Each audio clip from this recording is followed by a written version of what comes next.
MLC Parvathareddy Chandrasekhar Reddy తనయుడు Rana Pramod Reddy city ఎన్నికల ప్రచారంలో చాలా బిజీగా ఉన్నారు. ఇంటింటికి తిరిగి సిటీ నియోజకవర్గం నుంచి పోటీ చేసిన కల్నీలను గెలిపించాలంటూ నగరంలోనే అన్ని వార్డులు తిరుగుతూ ఎన్నికల ప్రచారం చేస్తున్నారు. ఇప్పుడు మనతో ఉన్నారు. సార్ చెప్పండి సార్, మీరు సిటీ నియోజకవర్గ అభ్యర్థి నుంచి మీరు ఎన్నికల ప్రచారంలో గెలుపు కోసం తిరుగుతున్నారా? ఈ ప్రచారంలో అసలు మీరు ప్రజల వైపు నుంచి ఎలా రెస్పాండ్ సార్? అన్న, గత కొన్ని రోజులుగా నెల్లూరు సిటీలో ప్రచారం చేస్తూ ఉన్నాను. గడప గడపకి కూడా ఏ ఇంటికి వెళ్ళినా ఒకటే చెప్తూ ఉన్నారన్న, జగనన్న ప్రభుత్వంలో, వైఎస్ఆర్సీపీ ప్రభుత్వంలో ప్రతి ఇంట్లో కూడా ఎంతో కొంత మేలు జరుగుంది. ఖచ్చితంగా మేము మళ్ళీ కూడా వైఎస్ జగన్మోహన్ రెడ్డి గారినే గెలిపించుకుంటాము, మళ్ళీ కూడా అదే పార్టీని స్థాపించుకుంటాము అనే విశ్వాసం ప్రతి ఇంటికి వెళ్ళినా కూడా చెప్తూ ఉన్నారు. మాకే కొన్ని దగ్గర ఆశ్చర్యం వేస్తూ ఉంటుంది. కొన్ని దగ్గరికి వెళ్ళినప్పుడు పెద్దవాళ్ళు 60,000 65,000 వాళ్ళు అక్కడ వెళ్ళినప్పుడు అమ్మ ఇలా వైఎస్ఆర్సీపీ పార్టీకి వైఎస్ జగన్మోహన్ రెడ్డి గారికి ఓటు వేయండి అమ్మా అని చెప్తే, మీకెందుకమ్మా, ఖచ్చితంగా ఆయనే గెలుస్తాడు, మళ్ళీ మన ప్రభుత్వం వస్తుంది, మా అందరికీ ఎంతో మేలు చేస్తున్నాడు అనే భావన అలా పెద్దవాళ్ళలో కానివ్వండి, ఆడవాళ్ళలో కానివ్వండి, యూత్లో కానివ్వండి, ప్రతి ఒక్కరు కూడా అదే భావన వ్యక్తం చేస్తూ ఉన్నారు. సో చాలా బాగుందన్న. ప్రచారం వరకు చూసుకున్న, పార్టీ పరంగా చూసుకున్న చాలా అద్భుతమైన రెస్పాన్స్ అయితే వస్తూ ఉంది ప్రతి దగ్గర కూడా. మీరు మొదటిసారి ప్రత్యక్ష రాజకీయాల ఎన్నికల ప్రచారం చేస్తున్నారు. మీ నాన్నగారు ఎమ్మెల్సీ ఎలక్షన్లో కూడా చాలా కీ రోల్గా మీరు చేశారు. కానీ ఎమ్మెల్సీ ఎలక్షన్కి ఇప్పుడున్న జరుగుతున్న ఎలక్షన్కి డిఫరెంట్ ఏంది అసలు? ఎమ్మెల్సీ ఎలక్షన్స్ అనేది అదొక డిఫరెంట్ సెక్టార్గా ఉండిందన్న. కానీ ఎమ్మెల్యే ఎలక్షన్స్కి వచ్చేసరికి ఇది కంప్లీట్గా పబ్లిక్తో రిలేషన్స్ మెయింటైన్ చేసుకోవటం, పబ్లిక్తో అక్కడుండే లోకల్ లీడర్స్ని వాళ్ళతో రిలేషన్ మెయింటైన్ చేసుకోవడం, ఈ విధంగా వెళ్తూ ఉంది. రెండిట్లకైతే కొంచెం డిఫరెన్స్ అయితే ఉందన్న. కాకపోతే ఇక్కడైతే డైరెక్ట్ ఎలక్షన్స్లో అయితే ప్రతి ఒక్కరితో కూడా ఇంటరాక్ట్ అవ్వటం అనేది, వాళ్ళ కష్ట సుఖాలు తెలుసుకోవటం అనేది, వాళ్ళకి ఏదైనా ప్రాబ్లమ్స్ ఉంటే దాని గురించి మాట్లాడటం అనేది, ఇది చాలా డిఫరెంట్గా ఉంది. ఇది కూడా మంచి ఎక్స్పీరియన్స్గా వస్తూ ఉందన్న నాకైతే.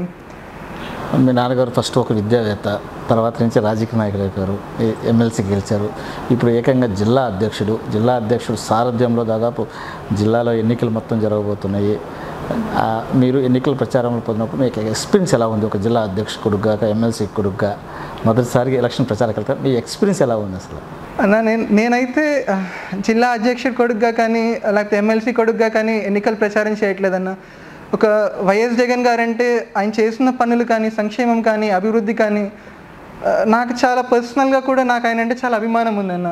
ఆ అభిమానాన్నే ప్రతి ఇంటికి వెళ్ళి కూడా ఓట్ వేయండి అనే ఒక భావంతోనే నేను ప్రతి ఇంటికి వెళ్తున్నానే. కానీ అధ్యక్షుడిగా కానీ, జిల్లా అధ్యక్షుడి కొడుకుగా కానీ, ఎమ్మెల్సీగా కానీ అలాంటి భావంతో కాకుండా ఒక సామాన్య కార్యకర్తగా ప్రతి ఇంటికి వెళ్ళాలి, ప్రతి దగ్గర కూడా జగనన్న చేసిన మంచిని చెప్పాలి, ఇంకొంచెం మెరుగ్గా మంచి మెజారిటీని ఇంకొంచెం మెరుగ్గా తెచ్చుకోవాలి అనే ఉద్దేశంతో తిరుగుతూ ఉన్నానన్న. అంటే మీ ఎక్స్పీరియన్స్ ఎలా ఉంది? ఫస్ట్ టైం ఎన్నికల ప్రచారం పోయారు కదా, ఎలా ఉంది ఎక్స్పీరియన్స్ మీద? ఎక్స్పీరియన్స్ పరంగా చూసుకుంటే చాలా బాగుందన్న నాకైతే. ప్రతి ఇంటికి వెళ్ళటం కానివ్వండి, వాళ్ళతో నేను ఇంతకు చెప్పినట్టు కూడా అన్న, ప్రతి ఇంటికి వెళ్ళినప్పుడు కానీ వాళ్ళు రిసీవ్ చేసుకునే విధానం కానివ్వండి, వాళ్ళు ఆప్యాయంగా పలకరించుకోవటం కానివ్వండి, ఇవన్నీ కూడా ఒక మంచి ఎక్స్పీరియన్స్గా అవుతూ ఉన్నాయన్న. కొన్ని తెలియని విషయాలు కూడా తెలుసుకుంటూ ఉన్నాను. 10 మందితో మాట్లాడటం కానీ, వాళ్ళతో ఇంటరాక్ట్ అవటంలో కూడా చాలా తెలియని విషయాలు కూడా తెలుసుకోవటం అనేది నాకు చాలా అద్భుతంగా అనిపిస్తూ ఉందన్న. ఈ జనరల్ ఎలక్షన్స్ వరకు చూసుకుంటే మీరు ప్రచారంలో తిరుగుతున్నప్పుడు ప్రజల సమస్యలు ఏమైనా మీరు ఐడెంటిఫై చేయటం కానీ వాళ్ళు మీ దృష్టికి తీసుకొచ్చారా? చూసుకుంటే అన్న, ప్రతి ఇంటికి వెళ్తూ ఉన్నాను కాబట్టి 2014 నుంచి 19 వరకు కన్నా కూడా 2019 నుంచి 24 వరకు ఈ 5 ఏళ్లలో వాళ్ళకుండే చాలా వరకు సమస్యలు సాల్వ్ అవుతూ ఉన్నాయి. ప్రతి వార్డులో కానివ్వండి, ప్రతి ఇంటి దగ్గర కానివ్వండి, చాలా సమస్యల వరకు సాల్వ్ అవుతూ ఉన్నాయి వాళ్ళు చెప్తూ ఉన్నారు.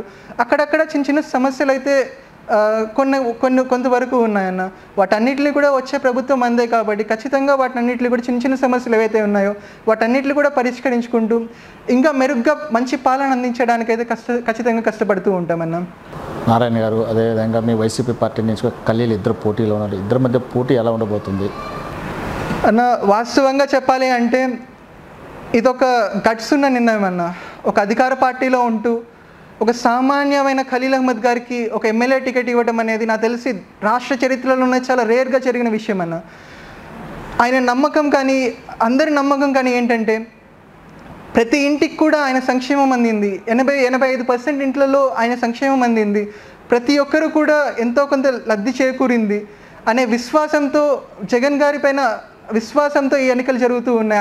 ఆయన పైన అభిప్రాయంతో. ఖలీల్ అహ్మద్ గారు చూసుకుంటే ప్రతి ఒక్కరికి అందుబాటులో ఉండే వ్యక్తి.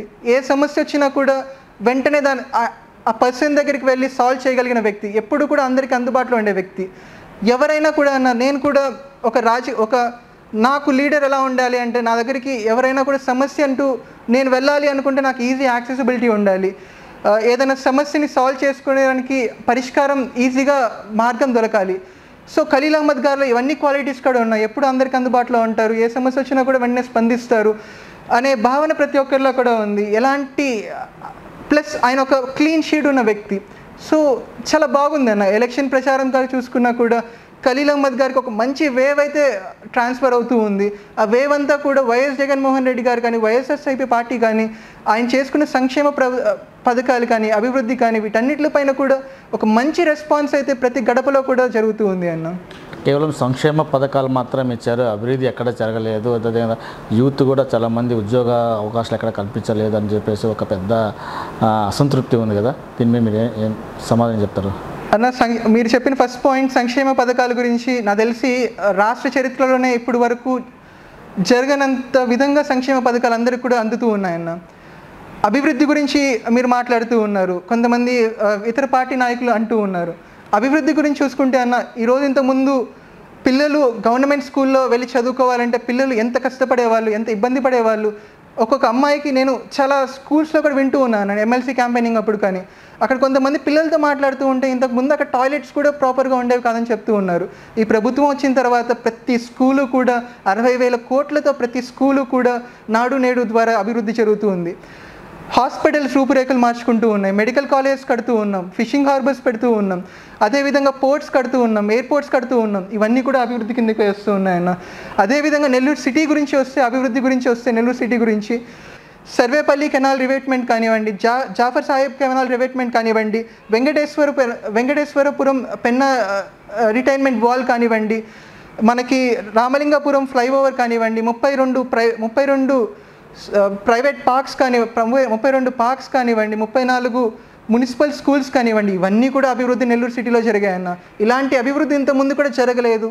ఇంకా మంచి అభివృద్ధి నెక్స్ట్ పాలనలో కూడా అందిస్తామనే నమ్మకం మనకుంది. ఇంకో విషయానికి వస్తే జాబ్స్ గురించి మనం మాట్లాడుకున్నాం. జాబ్స్ గురించి వస్తే ఇంతకుముందు దేశ చరిత్రలోనే గవర్నమెంట్ ఎంప్లాయీస్ 4 లక్షల మందికి జాబ్స్ ఇచ్చిన ప్రభుత్వం నాకు తెలిసి దేశ చరిత్రలోనే లేదన్న.